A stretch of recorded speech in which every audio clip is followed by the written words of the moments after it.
decembrie și consider că trebuie să fim un pic mai aproape nu de microfon, te rog. Sau mai sus microfonul, sau alegeți să facem un pic, că nu știu eu să fac din asta. Nu vezi. Ok, perfect. Ești la 80 de ani, că cam muncești. Da. Și învați. Deci este vorba despre iertare. Te iert pentru că am nevoie să mă iert. Pentru că am nevoie de viață. Pentru că am nevoie în continuare să iubesc și să fiu iubit. Știu că nu e vina ta. Atât ai putut. Atât ai știut. Nu ai putut mai mult. Te iert. Dar nu am cum să uit. Da, bravo. Eu ca bărbat aș putea să uit. Mi-e dor de tine. Doamne, ce dor! Mi-e poftă de tine.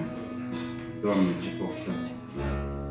Caut gesturi, atingeri, priviri, mirosuri într-o ultimă îmbrățișare spudărată. Da, bravo. Asta era ambele. Genial. Și una mică, scurtă, lungă. Cred că e singura chestie care poate să aducă un pic de Crăciun, așa. Miroase a pâine prăjită și cafea. Ca o îmbrățișare matinală în care mă adăpostesc. Note de arome calde ce dansează în aer într-un vals delicios. Pâinea crocantă, aurie, ca razele soarelui răsărind.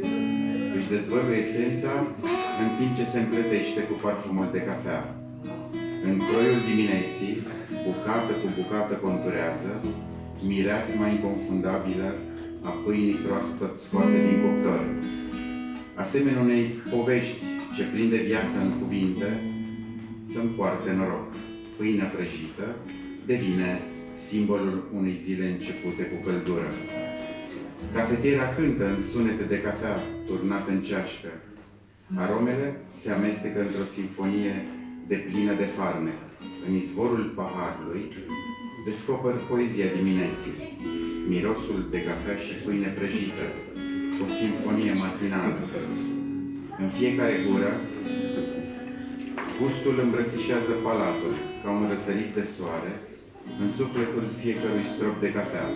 Așadar, în dansul aromelor, zorii zilei prin viață, miroase a pâine prăjită și cafea, o poezie a dimineții. Mulțumesc!